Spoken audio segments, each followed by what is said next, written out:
Imagine waiting on a quiet street, minding your own business, when a police officer confronts you. Assumptions turn violent, and your life changes forever. What happens when the victim is the mayor? Stay tuned for a shocking story of power, prejudice, and the fight for justice.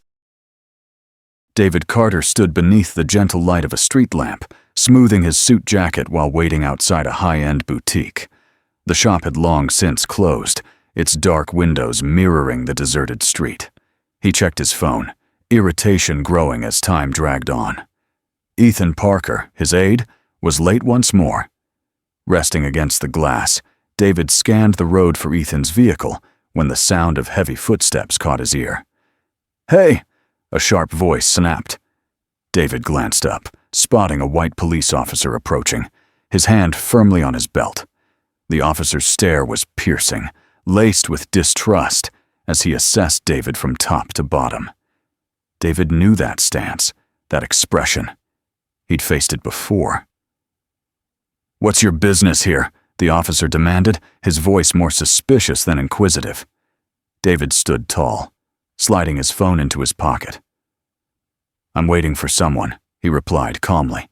The officer halted a few steps away, his eyes squinting as he surveyed the empty street. "Hanging around this late outside a shuttered store?" "Exactly," David answered steadily. "My ride's delayed." The officer's look grew colder, his hand edging toward his flashlight. "Doesn't seem legit to me. You sure you're not just lingering? Maybe planning something shady?" David felt a spark of frustration but kept his composure. "I'm not lingering. I'm standing here, waiting for my ride, that's all." The officer's mouth twisted into a faint smirk, devoid of friendliness. "Loitering in a fancy suit, huh? What's the deal? Trying to look like a big shot?" David held his gaze, annoyance flickering, but his tone remained even. "I'm just waiting, officer. Nothing else is happening."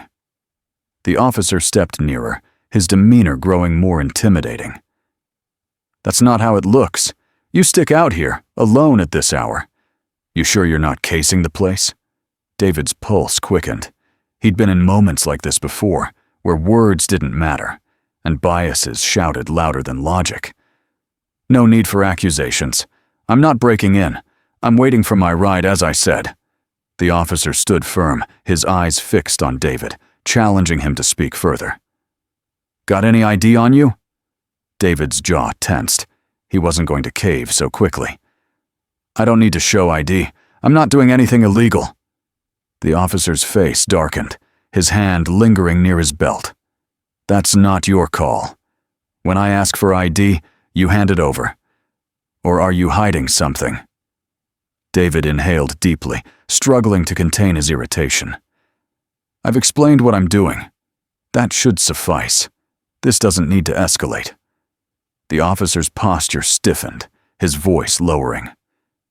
"I decide how far this goes, not you, and you're giving me plenty of reasons to keep digging." David's fists tightened, but he stayed calm. "This is unnecessary. I'm no threat, and I'm not breaking any laws. I'm just waiting."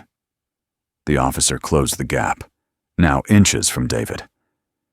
"You keep saying that, but I'm not buying it. Honestly, I'm starting to think you don't belong here." David's patience waned.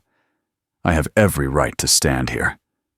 The officer sneered, the air between them heavy with tension. "We'll see. I'm staying put, and so are you until I'm convinced." The two men faced off, locked in a silent standoff.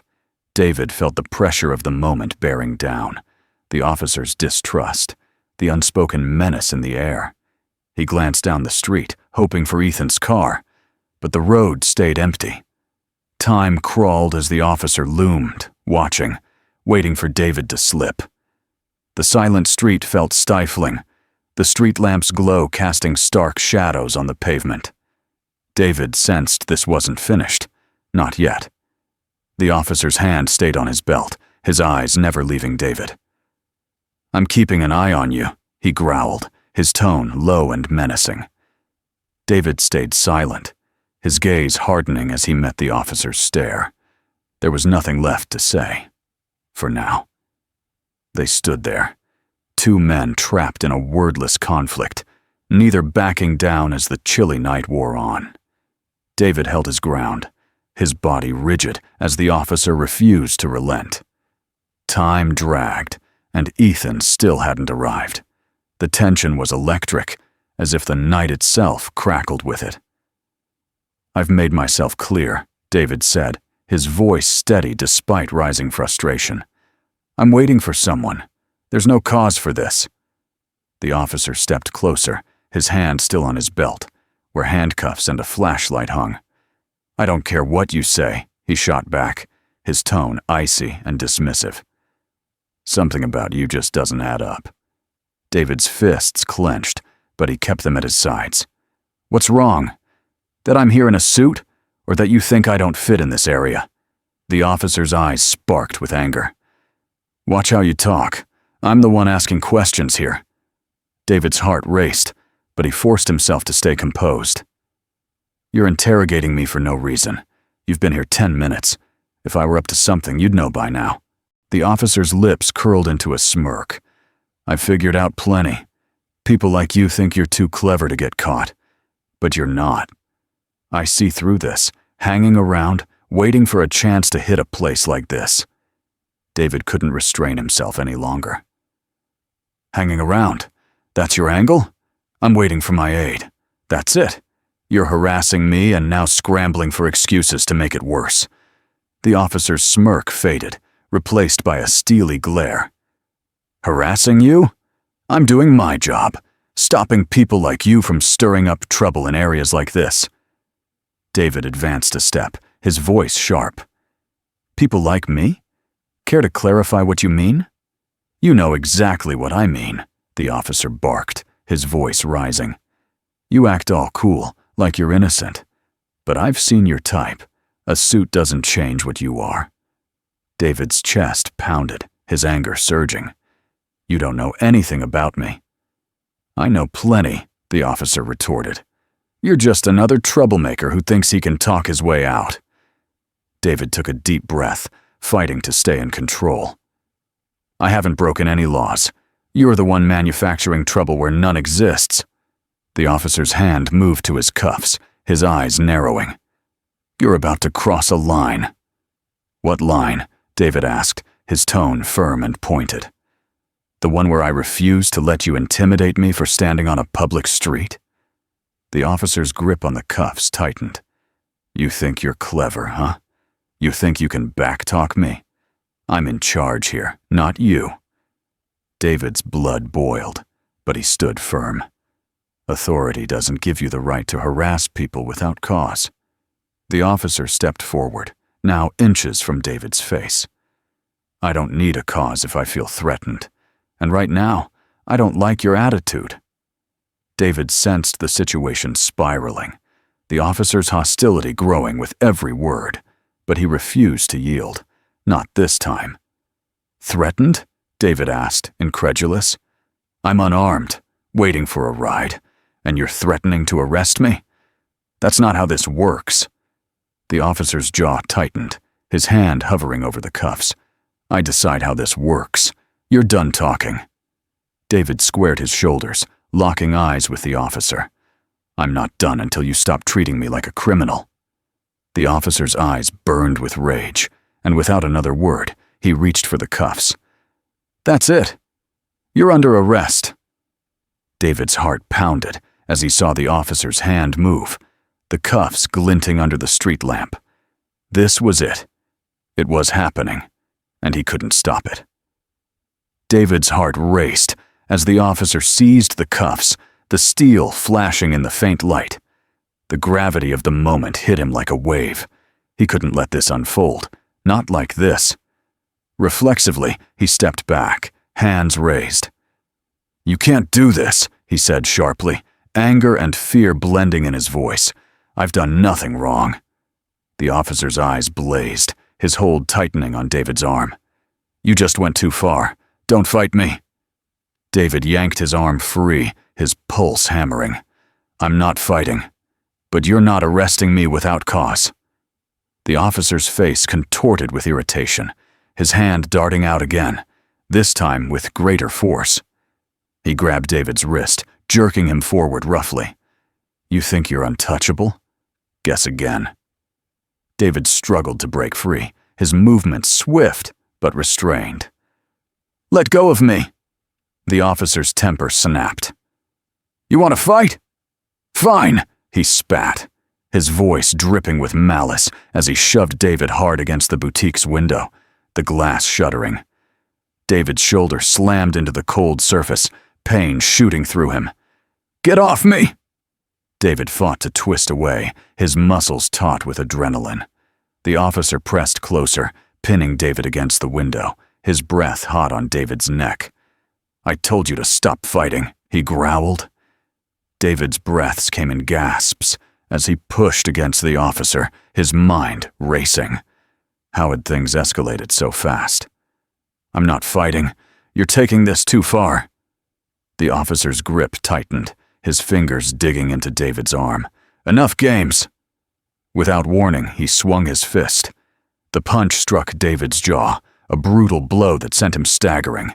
His head snapped sideways, pain erupting across his face as he slumped against the window.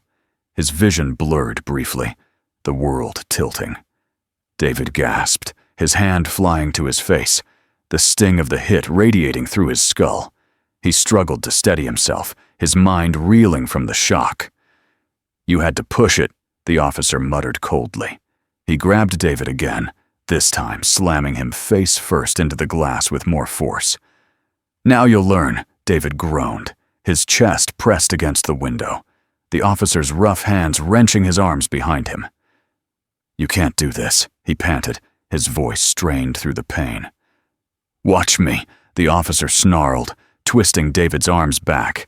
The cuffs snapped shut around his wrists, the metal cutting into his skin. David's body sagged slightly, his cheek against the cold glass, his mind clouded by pain and disbelief. He tried to turn his head, but the officer's weight kept him pinned, his breaths shallow. "Get down," the officer commanded, yanking him from the window and shoving him toward the ground. David stumbled, barely catching himself before his knees hit the pavement. He was breathing heavily, his face throbbing where the fist had landed. His thoughts spun, adrenaline still surging. How had it come to this? He'd done nothing, and now he was cuffed on the ground, attacked by those meant to protect him. The officer loomed over him, his chest heaving with suppressed rage. "Next time, you'll think twice before fighting arrest." David looked up, his vision clearing, his voice firm despite the pain. "You'll regret this," the officer sneered, standing tall with the cuffs secured. "Not as much as you will." As the night air closed in, David knew this was only the start. David felt the cuffs digging into his wrists as the officer shoved him toward the patrol car. His jaw still pulsed from the punch, his body tense, but beneath the pain, a sense of calm emerged. He held a truth the officer didn't know, and that gave him leverage. The officer, smug with confidence, opened the car's back door with a sharp pull. "Get in," he ordered, his voice hard and authoritative. "I told you not to fight." David didn't budge. Instead, he stood upright, took a deep breath, and with a faint, knowing smile said, "Before you put me in there, check my ID." The officer froze, hand on the door, his brow creasing in confusion. "What's that supposed to mean?" David's smile widened slightly. "You heard me. Look at my ID. It's in my wallet." The officer paused, his eyes narrowing as if sensing a trap. "You had all this time to show ID.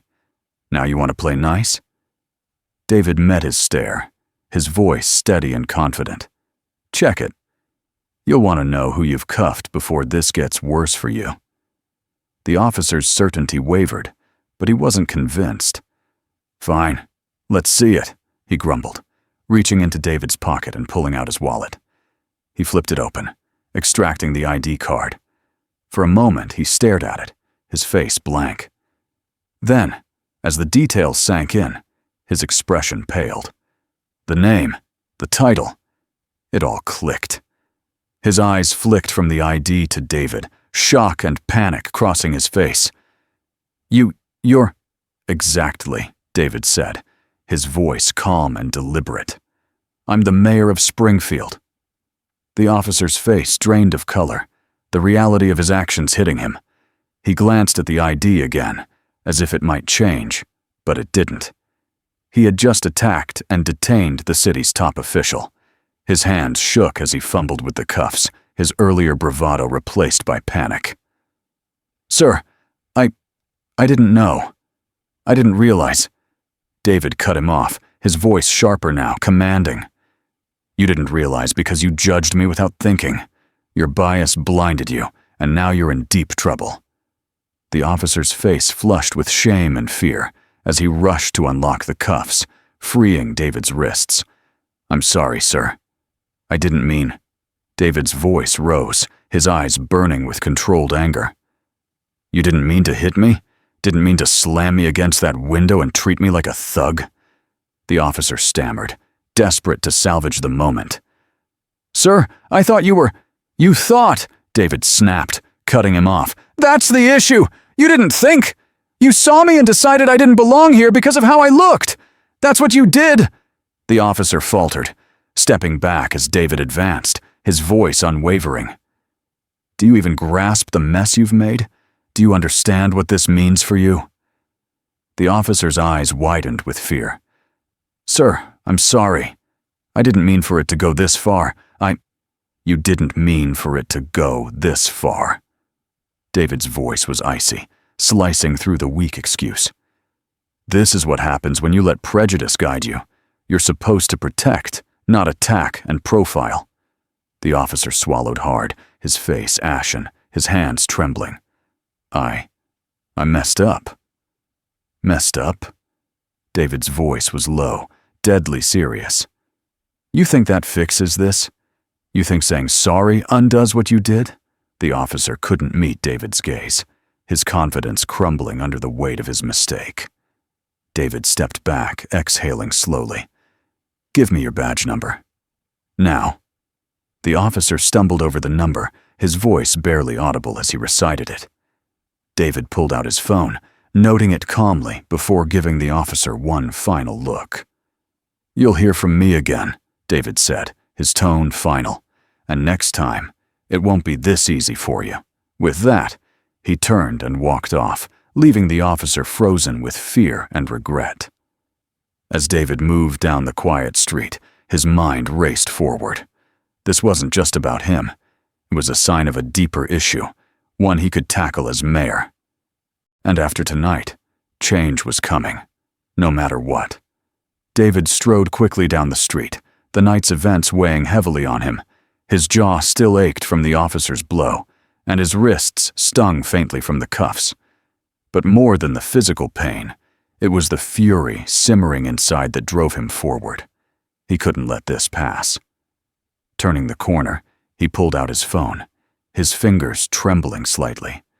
Not from fear, but from lingering adrenaline. He dialed a familiar number, the line ringing in his ear. After a few rings, Ethan answered. Ethan, David said, his voice sharp and urgent. Meet me at City Hall now. Ethan's voice was puzzled but worried. What's going on? I'll tell you when you get there, David cut in. Just hurry. Without waiting for a reply, David hung up and pocketed his phone. His thoughts churned as he headed to City Hall, Springfield's lights casting long shadows on the empty streets. The officer's arrogant face lingered in his mind, but more vivid was his own reflection in the window, pinned, bruised, humiliated. This wasn't just personal anymore. It was about unchecked authority, blatant bias, and a lack of respect. It was all too common, and as mayor, he had the power to act. When he reached City Hall, Ethan was waiting outside, his face etched with concern. What happened? You sounded rattled on the phone. David exhaled, pausing to collect his thoughts. I was harassed and attacked by one of our officers tonight. I was nearly arrested. Ethan's eyes widened in disbelief. What? You're kidding. David nodded grimly. completely serious. He didn't know who I was, just assumed I was trouble because I was in an upscale area at night. Ethan shook his head, stunned. I don't know what to say. What's the plan? We're taking action, David said firmly. I'm tired of letting this slide. I've preached reform for too long. Now I have proof. This isn't some vague issue. It happened to me. Ethan's gaze was steady. So, what's the next step? David's mind was already mapping it out. First, we file a formal complaint against the officer. I have his badge number. Then we bring this to the police chief. This needs to be dealt with at the top. I'll ensure this officer faces consequences. And after that, Ethan pressed. David's jaw clenched as he recalled the officer's sneer, the casual brutality. This will spark change. I've pushed for department reform for months, but now I have the leverage. We'll go public if needed. The community must know this behavior won't be tolerated. Ethan nodded, resolute. I'm with you. Whatever you need. Good, David said, because this won't be simple. The department will resist, and the officer will try to twist the story. But we're not backing down. Ethan studied him for a moment, then asked softly, Are you okay, though? Physically? David touched his jaw, wincing slightly. I'll manage. It's not my first hit, but it's bigger. We need to ensure this doesn't happen to anyone else. Ethan's face hardened. Right. Let's get started. As they entered City Hall, David felt the night's weight transform into resolve. This was his chance to act, to turn his injustice into fuel for Springfield's needed change. The officer's arrogance and actions were a stark reminder of the systemic flaws he'd fought against for years. But now it was personal, and he wouldn't let it go. This time, change was inevitable. The next day, David entered the Springfield police precinct, his jaw still tender from the prior night's assault. Morning light filtered through the windows, casting long shadows on the tiled floor. Ethan trailed close behind, his expression determined. They moved purposefully to the front desk, where an officer looked up from his paperwork, instantly recognizing David. I need to see Chief Reynolds, David said firmly, his voice calm but authoritative. The officer hesitated, glancing nervously at David's bruised jaw. Yes, sir. I'll inform him you're here. He grabbed the phone, relaying the message. Minutes later, Chief Reynolds emerged from his office at the station's rear. A tall, broad-shouldered man in his early 50s, with graying hair and a stern demeanor. His eyes flicked to David's bruise, his face growing serious. Mr. Carter, Reynolds said, offering a hand David ignored. Let's talk in my office about what happened. Without waiting, Reynolds led them down a long hallway, his steps heavy with authority. They entered his office, and as the door closed, the room grew tense. Reynolds motioned to the chairs, but David stayed standing. I hear there was an issue last night, Chief Reynolds said, his tone neutral but slightly defensive. Issue? David echoed sharply. One of your officers harassed and attacked me. I was almost arrested for standing on a sidewalk, and you call it an issue? Before Reynolds could reply, the door opened, and Officer James Walker entered, his face pale and tense. He glanced nervously at David, but quickly averted his eyes. Officer Walker, Reynolds said, pointing to a chair. We're sorting this out. Walker sat, his posture rigid. The confidence from the previous night was gone, replaced by unease as his actions' weight settled in. He looked at Reynolds, then David, avoiding eye contact. David stepped forward, his gaze fixed on Walker. Officer Walker, what went through your mind last night when you ignored my words and turned a simple talk into a confrontation? Walker shifted uncomfortably. I didn't know who you were. I thought. You thought, David cut in, his voice cold. You thought you could treat me like a suspect because I didn't match your idea of who belongs in that neighborhood. You didn't care about the truth. Reynolds's face hardened as he addressed Walker. Officer Walker, You know this conduct is unacceptable. Why didn't you de-escalate? Walker's eyes darted between Reynolds and David. I made an error, he mumbled, barely audible. I didn't know. You didn't know, David's voice rose. You didn't know, because you didn't bother to find out. Your bias drove your actions, and when I challenged it, you used force. Walker swallowed hard, his face ashen. I'm sorry, he whispered. Sorry won't undo this, David said sharply. You need to realize what you did. You didn't just attack me. You betrayed your duty. You're meant to protect this community, not terrorize it. Reynolds nodded, his tone graver. Officer Walker, you've gone too far. You're suspended pending an internal review. Walker opened his mouth, but Reynolds's stern look silenced him. He glanced at David, his face pale and regretful. But it was too late. The harm was done. David turned to Reynolds, his voice steady but firm. This isn't just about one officer's actions. It's about a culture in your department that lets officers like Walker think they're untouchable. He saw me as a threat, not a person. That's a systemic problem, and it needs fixing now. Reynolds' expression tightened, but he nodded slowly. I understand your frustration, Mr. Carter, and I'm committed to addressing this. David folded his arms, unwavering. Addressing it? This demands more than an internal review. It must be public. People need to see this department is serious about reform. I want a full, transparent report. Reynolds' face stiffened, but his voice remained even. We'll ensure the investigation is thorough, and appropriate steps will be taken. David moved closer to Reynolds' desk, his voice low but purposeful. This goes beyond one event, Chief. It's about this department's future. Without real reform, I'll ensure the public knows the truth. Springfield deserves better. Reynolds held David's gaze for a long moment before nodding. Understood. David faced Walker one final time, his voice quieter but forceful. You thought you held all the power because of your assumptions. Now you see you don't, and your actions will have consequences. Walker stayed silent, unable to meet David's eyes.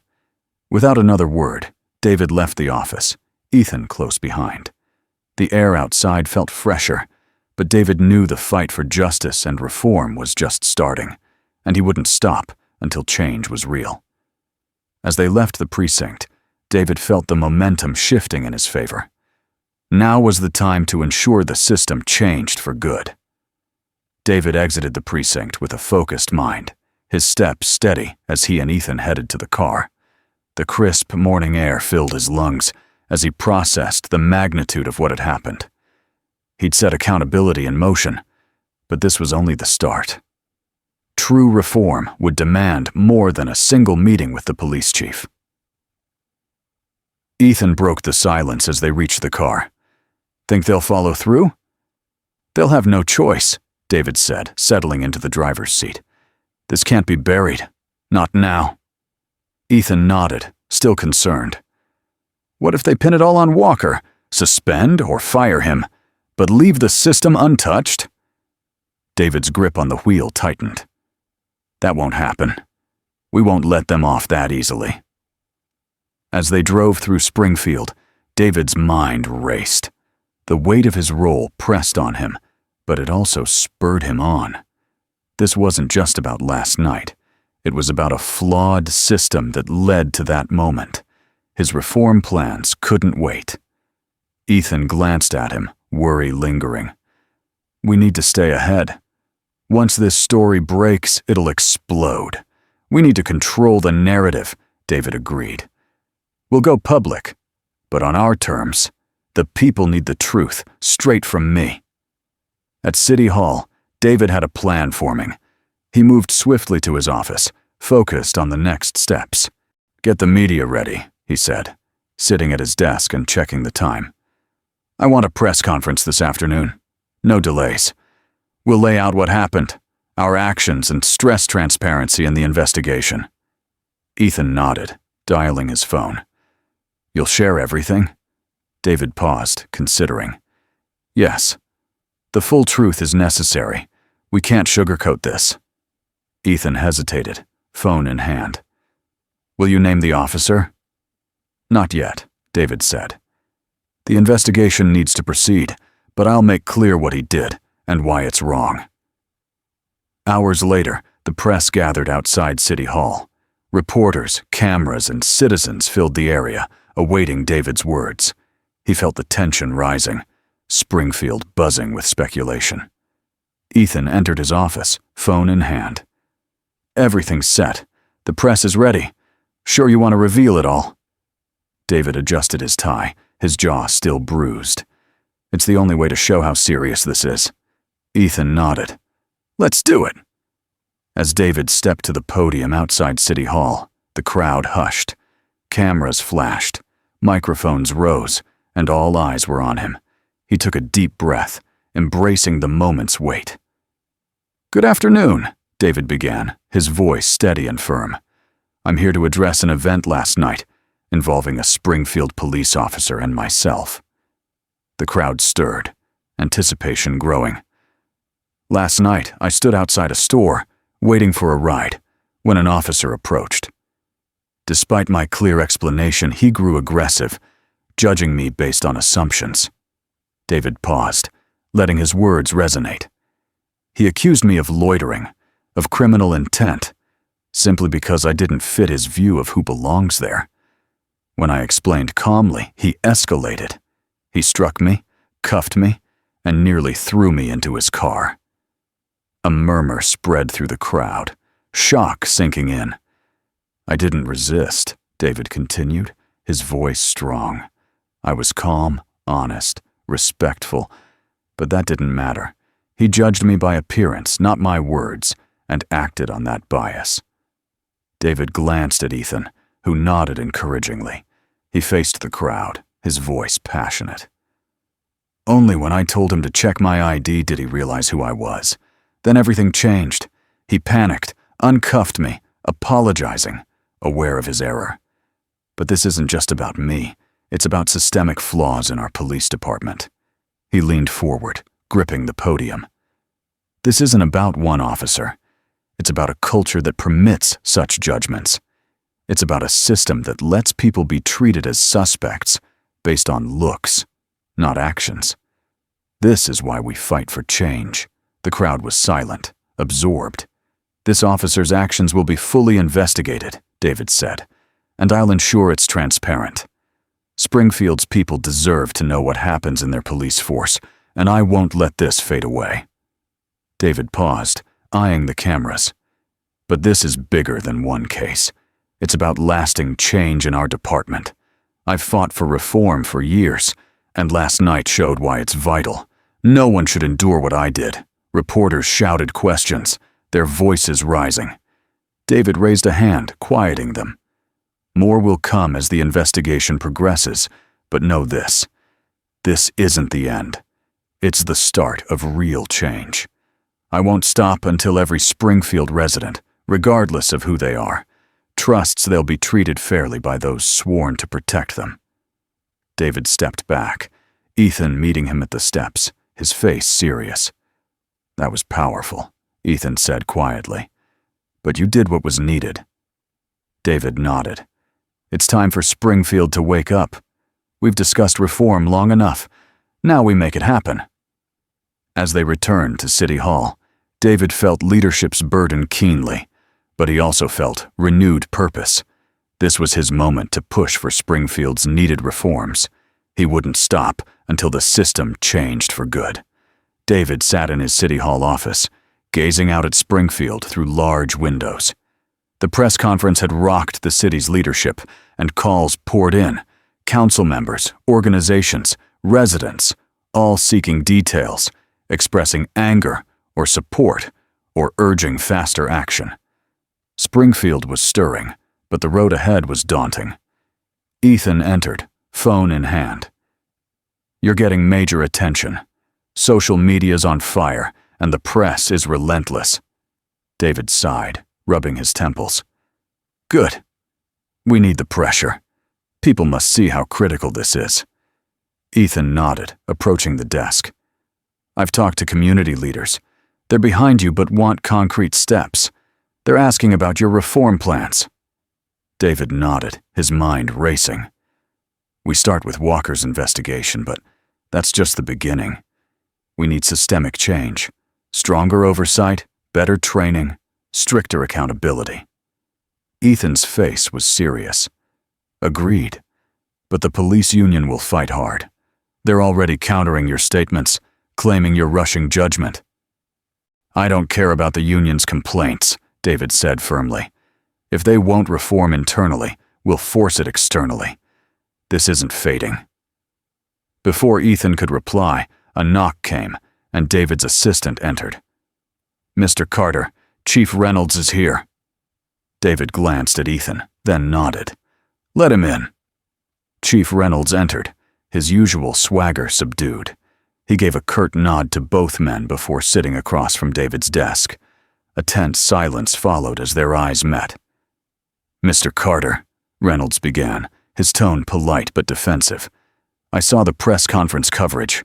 I get why you went public, but we need to talk about moving forward. David leaned forward, hands clasped.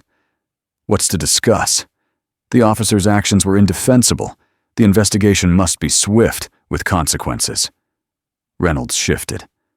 I agree Walker's conduct needs a full review, and he's suspended pending results. But these processes take time. We can't rush.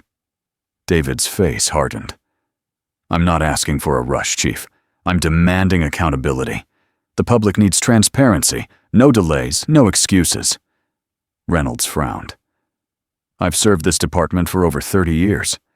I know trust is fragile, but we must follow procedure. David exhaled, his voice firm. Chief, this isn't about procedure. It's about rebuilding broken trust. Walker's actions reflect a broader issue, and you know it. For years, I've seen complaints, racial profiling, excessive force, mostly ignored. Reynolds' jaw tightened. I know the problems, but major changes don't happen instantly. I'm not expecting instant change, David said, his voice rising slightly. But we can't stall while this department loses the community's faith. Small fixes are done. We need full reform now. Reynolds met David's gaze, unreadable. After a pause, he nodded slowly. What are you proposing? David leaned back, organizing his thoughts. First, an independent oversight committee, separate from the department, to review misconduct and suggest discipline. Second, mandatory de-escalation and racial bias training for all officers. Third, a public system to track complaint progress. Reynolds raised an eyebrow. An oversight committee? The union will fight that fiercely. David nodded. Let them fight. It's non-negotiable. People need to trust the department isn't shielding its own at the community's expense. Internal reviews can't stay hidden. Reynolds sighed, rubbing his neck. That's a tall order. It's what's required, David said firmly. This isn't about fixing my experience. It's about ensuring it doesn't happen to others. Reynolds looked down, weighing his options. His voice softened. I get your stance, and I agree change is needed. I'll bring this to the department, but expect resistance, not just from the union, but from officers feeling targeted. David leaned forward, eyes locked on Reynolds. This isn't about targeting anyone. It's about improving the force. If officers fear accountability, they don't belong here. Reynolds' lips thinned, but he nodded. I'll present your proposals to leadership. We'll see what's possible. As Reynolds stood to leave, David stayed seated, watching closely. Chief, David said quietly, Springfield's watching us.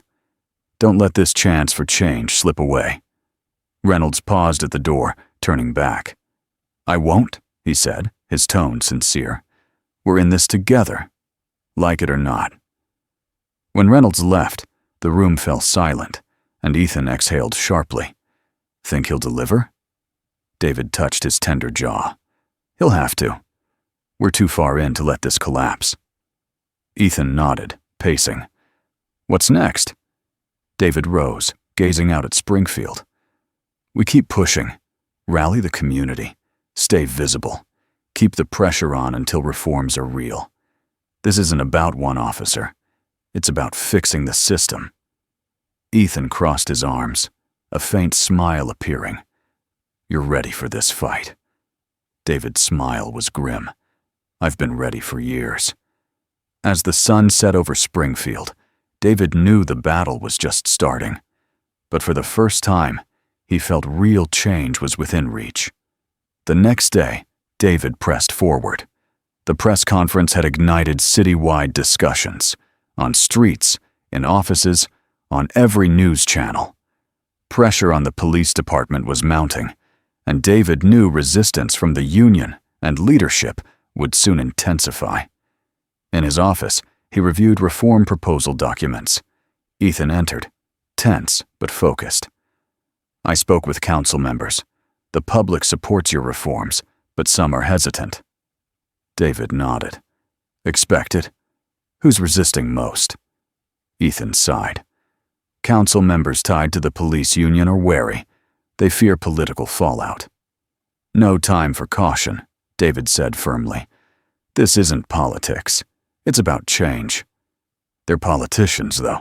Self-interest comes first, Ethan replied. David checked his watch. Get these proposals to the council today. Waiting kills our momentum. Ethan opened his tablet. Reynolds issued a statement.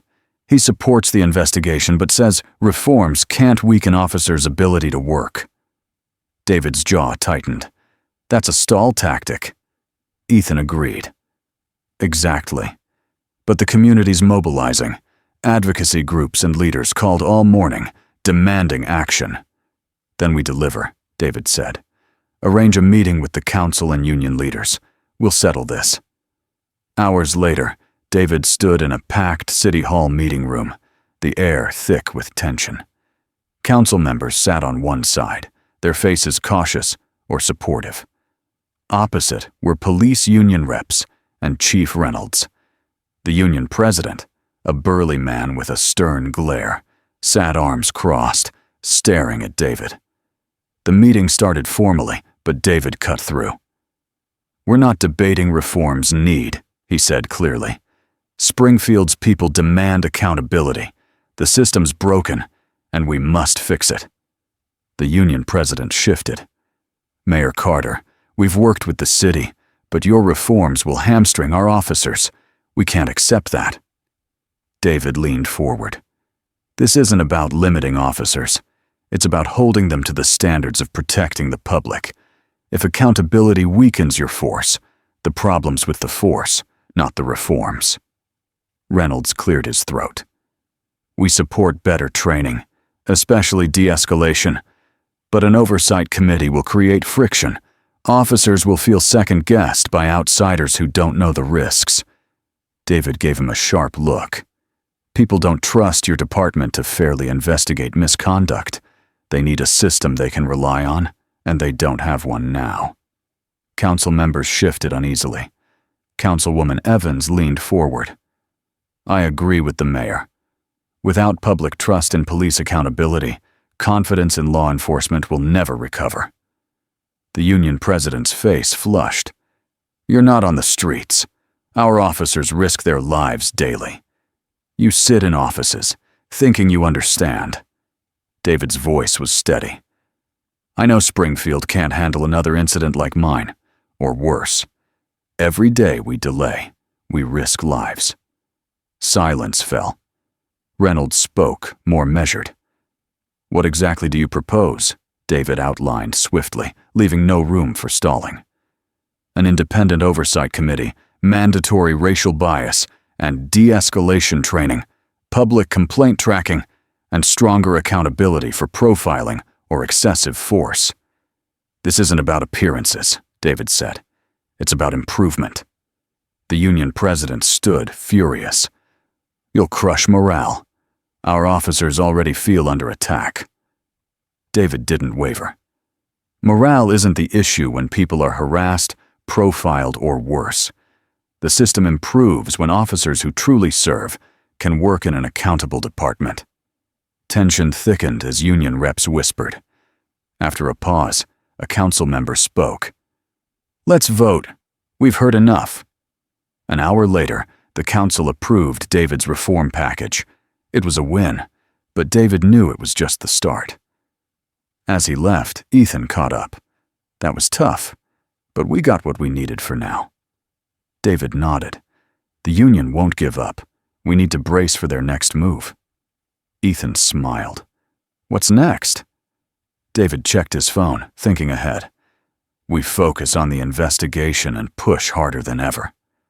The reform wheels were turning, but David knew the real fight was just beginning.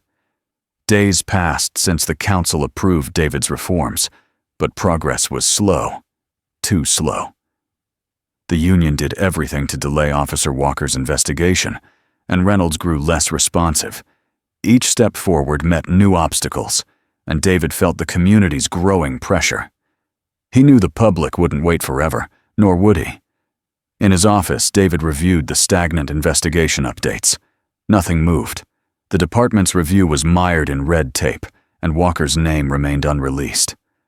Ethan entered, frustrated. "They're stalling, Dave. The investigation should be moving, but Reynolds' team is burying it in bureaucracy. They're trying to outweight us." David's jaw clenched, fingers tapping his desk. "I expected delays, but this is worse. The community's restless." Ethan nodded. "Right. Reporters and leaders called all day, asking why the officer's name isn't out." David leaned back, weighing options. He'd hoped the investigation would proceed naturally, but the department's tactics were clear. Waiting longer would erode public trust completely. "No more waiting," David said firmly.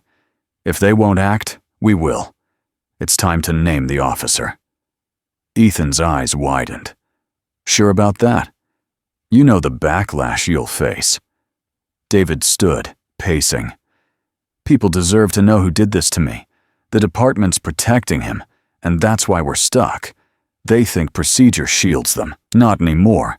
Ethan nodded, pulling out his phone. "I'll prep a press release. The media will eat this up." "Good," David said. "Let them. I won't let Reynolds or the union stall while Springfield waits for justice." Within an hour, David stood at a City Hall podium. Press gathered again. Reporters pressed close, microphones ready, the air electric with anticipation. David faced the crowd, resolute. "Good afternoon," he began. "You know we're working on police department reforms. But despite council and department promises, Officer James Walker's investigation has been stalled repeatedly. Enough is enough." The crowd quieted, tension thick. "I've waited for the department to act," David continued, "but the delays are unacceptable. Today, I'm naming the officer involved last week. His name is James Walker, the officer who wrongfully detained and attacked me." Murmurs spread as reporters scribbled and snapped photos. "This isn't just about me," David said, his voice rising. "It's about accountability. Springfield deserves transparency and to know who's responsible for misconduct. Walker's actions were wrong, and the public has a right to his name. We won't let the department shield him or delay justice." Reporters' questions erupted, but David wasn't finished. "Let me be clear," he said, staring at the cameras. "This isn't about one officer. It's about a system that's let officers like Walker act without consequence too long. We're pushing for reform, and I won't stop until Springfield sees the change it deserves." As David stepped away, the press buzz intensified. Ethan joined him heading back to City Hall. "That was bold," Ethan said, "but needed." David nodded, mind racing. "It was our only play. Reynolds and the union can't hide behind the investigation now. They'll have to respond." Within hours, media flooded with Walker's name, splashed across outlets. Community reaction was swift. Protests formed outside the police station. Calls for action grew louder. But the biggest shock came that afternoon. Ethan burst into David's office, breathless. Reynolds resigned. David looked up, surprised. What? Chief Reynolds stepped down, Ethan repeated. The pressure was too much. He announced it, effective immediately. He didn't want to stay in the spotlight.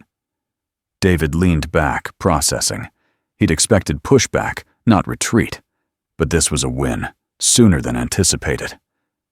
The department's in disarray, Ethan continued.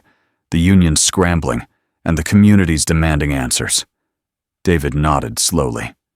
Good. Now we push faster. No more delays.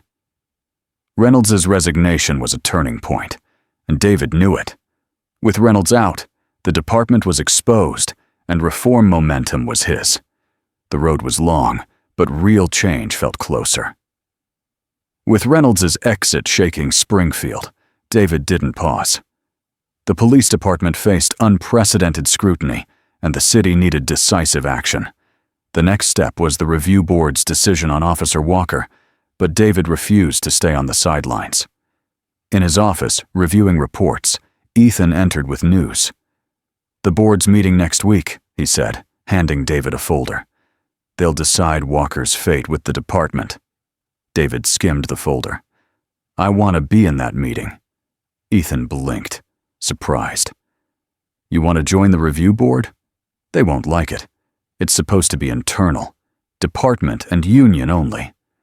That's the problem, David said sharply. I know how these investigations work. Endless delays, debates, then a slap on the wrist. Not this time. I want to be there, seeing how they defend keeping Walker. Ethan hesitated. You're the mayor. You have the clout, but expect pushback, especially from the union. They'll call it overreach. David nodded, reaching for his phone. Let them complain. I'll be in that room, and Walker's done in this department. By morning, David had requested to attend the review board meeting. Backlash was instant. The union president called it a violation of procedure and political overstep. High-ranking officers agreed, but David was unfazed. Public and community leader support was strong, and the reform pressure was undeniable. This was the moment to act. The review board meeting day arrived. David entered the conference room, where the board was assembled. A small, private space with a long table held senior officers, a union rep, a legal advisor, and James Walker at the end, pale but defiant. Tension filled the air as David sat. Captain Daniels, the board's head, spoke measuredly. Mayor Carter, you've requested to observe today's proceedings. David nodded, eyes on Walker. I'm here because Springfield demands accountability. Officer Walker's actions violated public trust. I want to ensure this board makes the right call. Daniel seemed uneasy, but continued. We recognize the public interest. However, these matters are typically internal. We're reviewing Officer Walker's conduct to determine discipline, up to termination. David leaned forward, voice firm. Respectfully, this isn't typical. Walker didn't just break policy. He abused power, attacked me, and nearly arrested me without cause, driven by bias. This is about the force's integrity. Walker, silent until now, spoke defensively. I did my job. You were out there late, dodging my questions. I followed training. David's gaze hardened. Your training didn't tell you to ignore me or escalate without reason. This is about your biases, not procedure. Walker shifted, his voice tight. I've handled cases where waiting for a ride was a lie for crime. I made a judgment. You made the wrong judgment, David countered. You judged me by who I am, not what I did. That's the difference. Silence fell as Daniels glanced between them, then addressed the room. We'll hear Officer Walker's statement and review the investigation's findings. The meeting proceeded, the board examining evidence, Walker's actions, body camera footage, witness accounts. The case was damning. David stayed quiet mostly, but Walker's justifications fueled his anger. After hours, Daniels turned to David. Mayor Carter, any final remarks before we conclude? David stood, eyes on Walker. I've heard enough excuses from Officer Walker. His refusal to own his actions says it all. Springfield deserves a trustworthy police force, one that serves all without bias. Keeping Walker would tarnish this department. He must be fired. Walker scowled, voice low. You're painting me as a villain. I didn't plan to arrest anyone that day. I was working. If that's your idea of work, you never deserved a badge, David said coldly. Daniels nodded, scanning the room. The board will deliberate. An hour later, they returned. Daniels spoke clearly. After reviewing evidence and statements, we find Officer James Walker's actions violated policy. His conduct was unprofessional and unacceptable. Officer Walker is terminated from the department, effective immediately. David felt relief but kept his face neutral as Walker stood, shaken, avoiding eye contact as he left. Daniels turned to David. Thank you for attending, Mayor Carter. We know this was critical for Springfield. David nodded, resolute. This was right, but it's just the start. Springfield's watching, and we must keep pushing reforms to prevent this again. Leaving the room, Ethan met him in the hall, satisfied. It's done. Walker's out. David nodded. A victory, but there's more. We need those reforms in place. Ethan grinned. One fight at a time, Dave. You made history today. David glanced back at the boardroom door, feeling the moment's weight. Maybe. But more fights are coming. As they left City Hall, David knew Walker's exit was just the beginning. The victory was big, but deep issues in the department remained. The reform path was long, but David was ready to lead.